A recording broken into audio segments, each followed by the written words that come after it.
So it's been about a year since I first used the Sony A6400 for a short film.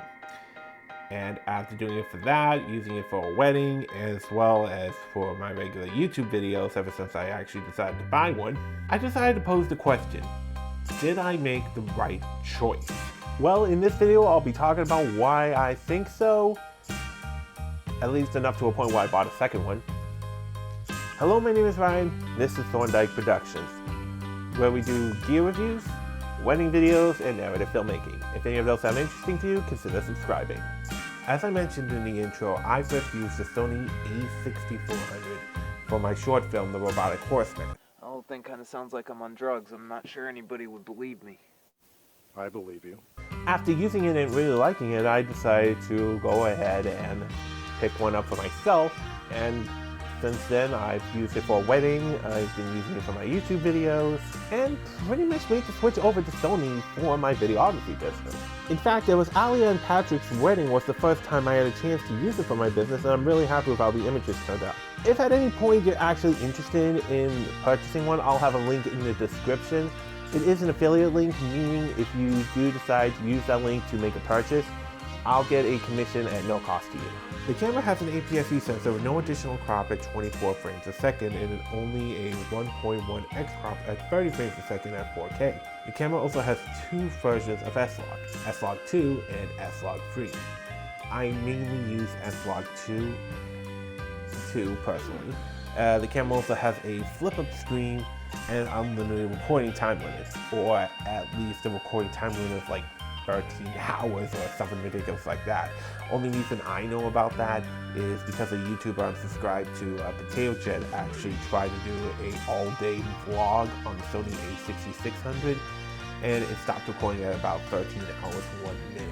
But since I film things like weddings and whatnot, and the time span for the ceremonies can be anywhere between 15 minutes to an hour, having something with that kind of recording time limit is actually pretty handy for me at least. File size is another thing that has really been a bit of a blessing, since the amount of which I'm able to capture using a 128 gigabyte SD card is definitely enough to last me a full wedding day.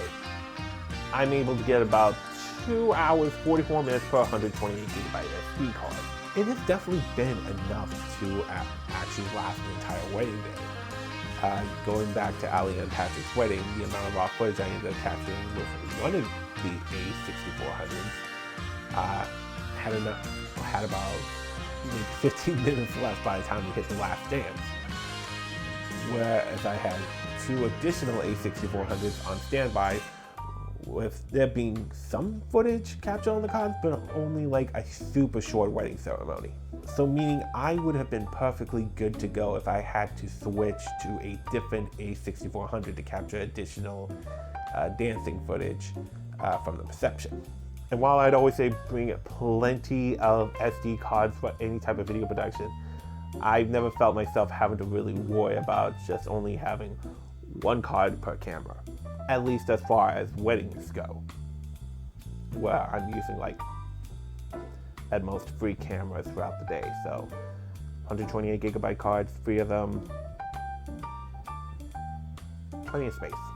I would talk about autofocus in this part of the video, but here's the thing, I don't use it. I'm sure it is fantastic, but all lenses I use are manual lenses, like this Vivitar 19mm I got on here right now. Only real exception to that is actually a few Canon EF lenses I actually have. And even then, I just got like a cheap $50 adapter that will allow me to actually control the aperture on the lens itself. So even if I were to do like an autofocus test, I highly doubt I'd be getting a good representation of what it's actually capable of, since I don't have any native E-mount lenses. Okay, that's great and all, but how's the image quality on this camera? Well, all the footage that you've been seeing in this video has been shot on this camera with some version of S-Log and color graded by me, so,